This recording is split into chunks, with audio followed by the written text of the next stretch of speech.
जीवन बगिया ऐसे ही उलझे, फूल उगे कम, कांटे ज्यादा, सिमटा जीवन डूबी सांसें। आना है तो अब भी आ जा, यदि आपने अभी तक ध्यान शिविर का पिछला अध्याय नहीं देखा है तो कृपया करके पिछला अध्याय देखें, ताकि आप इस अंतिम अध्याय को भी समझ सकें। मनुष्य के पास जितनी भी ऊर्जा है वह आमतौर से साधारण है, दैनंदिन कामों में खर्च होती है। अगर उसमें से कुछ बच जाती है तो वह बची हुई ऊर्जा आपके वासना क्षेत्र पर, आपके काम केंद्र पर इकट्ठी हो जाती है।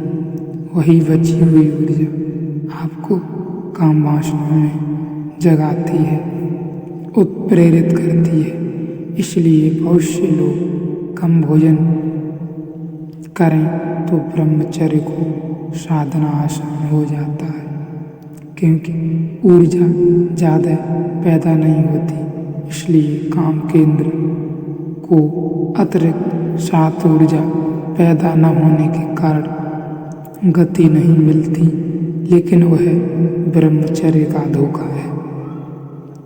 उस ब्रह्मचर्य में कोई बहुत सार नहीं है, वह केवल जरूरी ऊर्जा से नीचे के तल पर जीने के कारण होता है। 30 दिन आप भोजन न करें तो पुरुष हैं तो स्त्री में रस चला जाएगा, स्त्री हैं तो पुरुष में रस चला जाएगा। लेकिन वह रस इसलिए नहीं चला गया कि आप बदल गए, वह रस केवल इसलिए चला गया कि जो ऊर्जा उस रस के लिए काम में आती थी वह अब पैदा नहीं हो रही, क्योंकि आपने 30 दिन से भोजन नहीं किया। 30 दिन बाद आपको 3 दिन बाद भोजन दिया जाए तो 30 दिन का उपवास जो पैदा कर पाया है वह 3 दिन का भोजन मिटा देगा। आप वापस अपनी जगह खड़े हो जाएंगे। काम केंद्र पर आपकी अतिरिक्त 7 ऊर्जा इकट्ठी होती है। एक बात और दूसरी बात, काम केंद्र ऊर्जा पैदा करने का डायनामो है। मनुष्य के भीतर, समस्त प्राणियों के भीतर जो काम वासना क्षेत्र है, काम केंद्र है, वह हमारे भीतर से 7 को पैदा करने का यंत्र है। आप चाहो तो उस यंत्र से और भी से पैदा कर सकते हैं।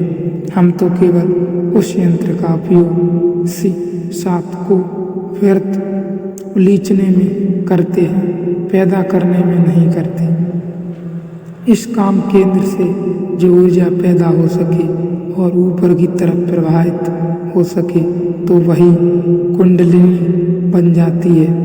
तो यह रात का प्रयोग आपको कुंडलिनी का प्रयोग है, और इसका अगर आपको किया तो ये 7 दिन आपके अभूतपूर्व हो जाएंगे। इन्हें फिर जीवन में भूलना संभव हो जाएगा। रात जब आप अपने बिस्तर पर सोएं, आज और रोज तो जैसे ही आप बिस्तर पर सोएं निपट गए हैं।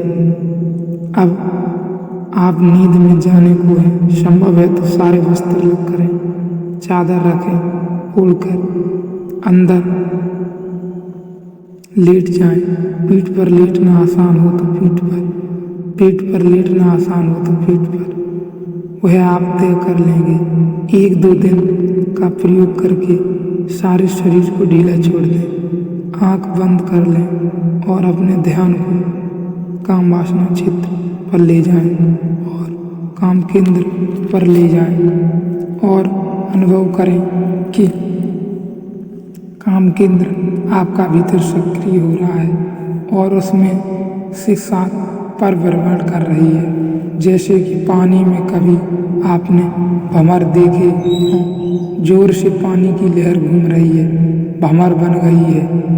कोई भी चीज़ भंवर में फेंक दें तो गोल चक्कर काटने लगे। ठीक ऐसा ही भीतर अनुभव करें कि आपके काम केंद्र पर जोर से सात घूम रही है।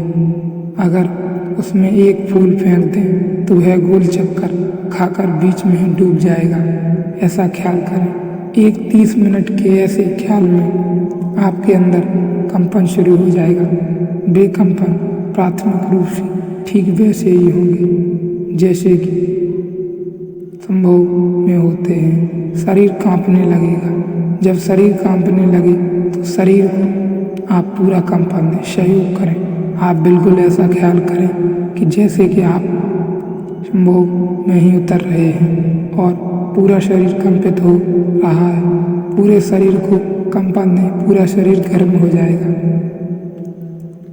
और जैसे ही आपको लगे कि पूरा शरीर कंपने लगा है और काम केंद्र पर ऊर्जा तेजी से चक्कर लगाने लगी है, तत्काल अपने को ढीला छोड़ दें और एक ही ख्याल करें, काम केंद्र से ऊर्जा ऊपर की तरफ उठनी शुरू हो गई है। जैसे एक आग की लपट नीचे से ऊपर की तरफ, और उस ऊर्जा को मस्तिष्क के उसी केंद्र पर ले आना है। दोनों भावों आंखों के मध्य में नीचे से उठाकर ऊपर ले आना है।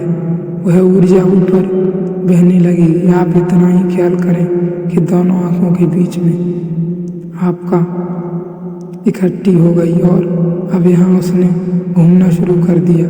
फिर काम केंद्र को भूल जाएं बिल्कुल और इसी आप पर ख्याल रखें। चुपचाप सो जाएं। सुबह जब नींद खुले तो पहला ख्याल यही करें, दोनों आंखों के बीच में इस केंद्र का, और आप पाएंगे कि यहाँ तेजी से गति हो रही है। वहाँ स्पष्ट गति मालूम पड़ेगी। यह आपको रोज रात्रि में कर लेना है। पूरे 7 दिन तो यह आपकी अतिरिक्त 7 ऊर्जा काम वासना में प्रवाहित होती है, उसको ऊपर भेज देगा और काम केंद्र जो ऊर्जा पैदा कर सकता है उसे पैदा कर देगा और वह सारी ऊर्जा आपकी तीसरी आंख को मिल जाएगी। उसी तीसरी आंख पर हम सुबह के प्रयोग में काम करेंगे। इसलिए रात इस प्रयोग पर हम सुबह के प्रयोग में काम करेंगे। रात इस प्रयोग को कर लेना अनिवार्य। यह आज के लिए सूचना है।